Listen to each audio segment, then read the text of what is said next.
Welcome back to the Commercial Real Estate Show. I'm Michael Bull. Today we're talking about student housing. Our show is called Student Housing Forecasts and Opportunities. Please welcome my next guest. Is Brent Little. He's president of Fountain Residential, and they are a developer, an investor, an asset manager of student housing properties pretty much all over the country, right? Brent, thanks for joining us.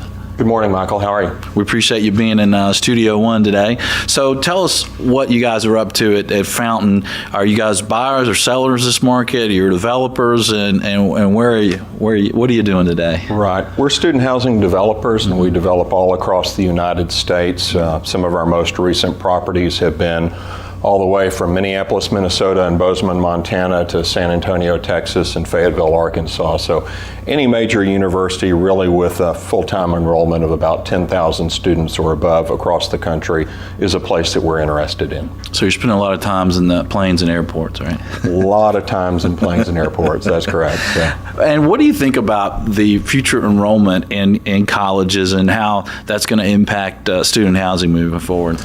Well, right now, with the growth of the millennial demographic in the United States, we're seeing enrollment is projected to grow about 2.2 million students over the next 8 years. Mm-hmm. So that's about an average of 300,000 students per year. Mm-hmm. And this year, there's projected to be 45,000 new off-campus beds developed. So that's only about 15% of the demand from those new students over the next 8 years. So it's a significant demand and unmet demand today.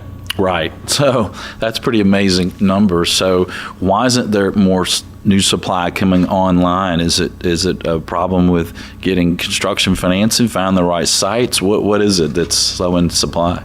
Well, supply has been at an all-time high for the last couple of years. We've been developing about 60,000 beds of off-campus housing on an annual basis for the last couple of years, and it's declined to about 48,000 this year and projected to be 45,000 next year. And I think the primary reasons for that we're seeing are it's tougher and tougher to find good raw land around major universities. They're typically in urbanized areas, and most of the good sites have been taken. We're tearing down a lot of things. We've torn down Kmart's and biker bars and gas stations and you name it, we've torn it down and developed student housing there. At the same time, we're starting to see fear of an increase in interest rates with the latest elections and some of the things that Janet Yellen has been talking about. And that's decreased the spreads on the student housing, as well as just finding good sites, and construction loans are tightening up a little bit too. Yeah. With the effects of the Dodd-Frank legislation, it's tougher and tougher for banks to roll out that construction debt. We're starting to see that tighten up a little bit. But from Fountain Residential standpoint, we like that a little bit. We like a little tighter market, and we only do 2 to 3 deals a year across the United States. And so we're not a production shop. We just need to go find 2 or 3 good deals, and we're able to do that in today's marketplace. I see. And I can't believe you tore down a biker's bar. And that was in Sacramento, California. Oh, was it? The home of the legislature there. We got unanimous approval for our rezoning for some reason. I don't know why. They have something against the bikers there. So you mentioned sites. So as we were talking to Taylor Gunn earlier at Axiometrics, she said that the production of the performance, rather, of student housing properties, the closer you are to the campus, seems like overall the better production you're having, performance you're having. So how close are the sites that you need? How close do they need to be to campus? Well, I think it used to be in the 80s and 90s when student housing was really created, off-campus student housing as a segment. We really focused in kind of 2 to 3 miles away from campus. We typically built garden apartments, so we'd be finding 10 to 20 acre parcels, getting those rezoned and building 3-story garden walk-ups, very conventional apartments. And what we found over time was the performance of those projects that were closer and closer to campus was better from both a lease-up standpoint and an average rental rate and a general occupancy. So What's happened over the years is there's been a preference both from the students voting with their pocketbooks and their feet to be closer to campus. To give you an example, back in Austin, there was an area called Riverside that was about 5 miles away from campus at UT, and that's where all the student housing was. And people were paying $400 to $500 a bed to live in that housing. Austin rezoned an area right next to campus for high-rise and higher density development there, and everyone came in and built higher density and high-rise apartments there and started getting $900 to $1,000 and above now. Wow. So that supported the additional construction cost and the land cost for those closer sites, and that's what's been being deployed now. We used to call it walk to campus locations, and really what we're looking for now that we call fall out of bed to campus locations, because I think in the last several years about the farthest from campus that we've developed a property is about 3 blocks. And so we're really looking for those that are adjacent to campus. Well, fall out of bed, that's a lot better than stagger home location, right? So how are you finding the municipalities? I think a lot of cities in zoning and entitlement, they would like to have student housing, like that student population to kind of help those market areas. Are you finding that they're working with you on entitlement and zoning for these properties?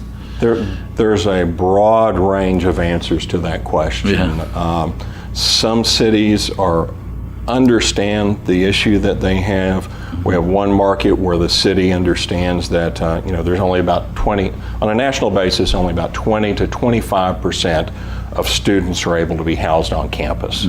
And the universities, they have to deploy their capital first for academics and of course second for football, the important things. Right. And so they look out at the marketplace and go, well, our students can be housed elsewhere, but they can't be taught anywhere else. So that's where they have to deploy their capital and use their valuable land resources.